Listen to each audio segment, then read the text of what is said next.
y a quelque chose qui revient souvent dans ce qu'ils disent après la première ou les premières séances, c'est qu'ils arrivent à mieux se connaître eux-mêmes et à mieux connaître les autres.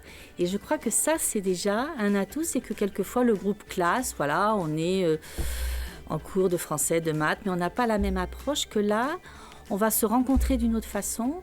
Et ça, déjà, ça apporte aux élèves quelque chose qu'ils n'attendaient pas.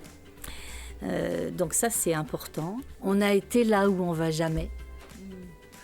Voilà. Et donc, du coup, se surprendre soi-même à aller chercher au fond de soi des choses qu'on ne pensait pas pouvoir, à la limite, livrer aussi aisément et en même temps s'en libérer. Ça change le regard entre certains élèves qui pouvaient pas forcément s'entendre ou ne pas forcément avoir d'affinité. Et puis tout d'un coup, ils vont voir l'autre sous un autre regard. Moi, c'était de l'écrire et ensuite de lire, mais sans obligation de tout lire, de choisir les morceaux qu'on voulait. Et puis il y avait une certaine liberté qu'on n'a pas partout, quoi. Personne nous jugeait. Moi, j'avais confiance en tout cas. Déjà, à ma prof et au reste du groupe. On revient maintenant à notre exercice principal. C'est, vous vous rappelez, celle qui, celui qui. Alors bon, moi ça a été vraiment une découverte, une rencontre avec Evelyne Plantier. Et donc depuis, j'ai fait tous les stages. Et ça m'a vraiment apporté beaucoup de choses sur l'approche aussi de l'autre, sur soi-même bien sûr, parce que on va exprimer des choses qui vont prendre sens. Alors l'atelier d'écriture partagée, ça c'est très net aussi, c'est quelque chose que j'ai vraiment constaté de visu. D'une part, ces élèves qui ont souvent eu des problèmes de concentration et d'écoute, ils s'écoutent. Il y a un silence quasi religieux. Moi, je l'ai fait en groupe entier, 2 heures de suite, donc t'imagines, pour une classe de 4e qui bougeait tout le temps, il y a une écoute. Parce que c'est inhabituel. Et puis, ça renforce aussi les liens entre intra-groupes. C'est-à-dire que les gens qui jouaient un petit peu quelquefois, les petits caïdars, comme ça, ils arrivent à dire des choses toutes sensibles, toutes belles, toutes neuves. Donc ça donne une autre coloration aussi au groupe. Et puis ce qui est très important, ce que je tenais aussi à souligner, c'est que la prof fait aussi. Donc la prof, elle n'est pas dans un effet de théâtralisation, elle ne se met pas en scène, elle fait comme. Et elle fait avec. Et ça, à mon avis, c'est une grosse différence.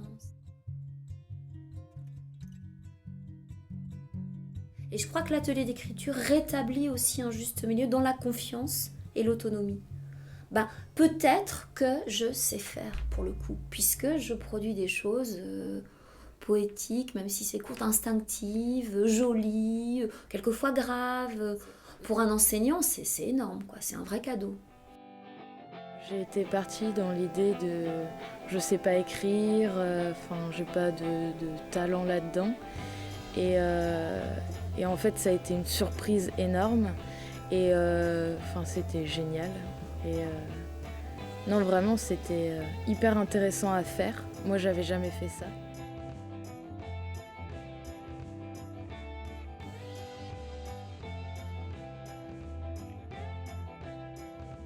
Les choses qui font battre mon cœur, c'est le soleil levant que je vois tous les matins en me réveillant.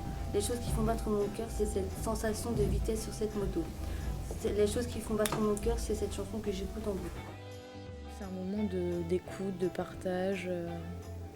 Et c'est naturel. Et on est dans notre bulle de A à Z. Et c'est un moment où, quand on ressort des ateliers d'écriture, on est libre, léger, heureux. Donc moi je m'attends toujours à ce que ce soit plus progressif dans le temps, que ça arrive un peu tardivement, et dès la 2e séance, ils sont dans le jeu et ils se dévoilent très rapidement et ça leur plaît énormément. J'ai expérimenté avec 2 publics, un public de Bac Pro, notamment en première Bac Pro, et un public du dispositif Ulysse, donc des jeunes qui présentent des troubles des fonctions cognitives et des troubles envahissants du comportement.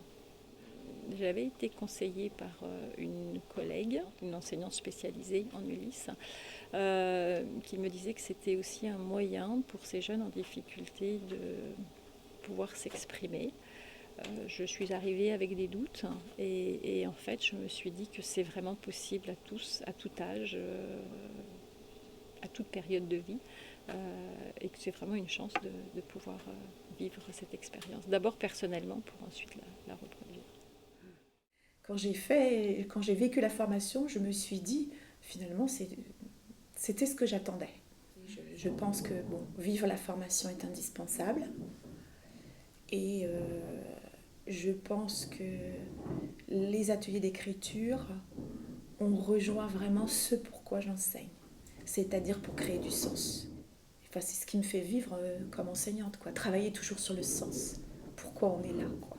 Cher atelier d'écriture, toi qui m'inspires tous les lundis après-midi, toi à qui je me confie, depuis que tu es entré dans ma vie, je me suis découvert une personnalité. Quand je te parle, je me sens bien. Avec toi, je suis calme. La sagesse est en moi. Merci atelier d'écriture pour le repos et le calme que tu m'as offert. Grâce à toi, j'ai pu dire des choses, des phrases que je n'ai jamais osé dire avant. Tu m'as fait travailler mon imagination. Cher atelier d'écriture, je me suis livré à toi autant que tu t'es livré à moi.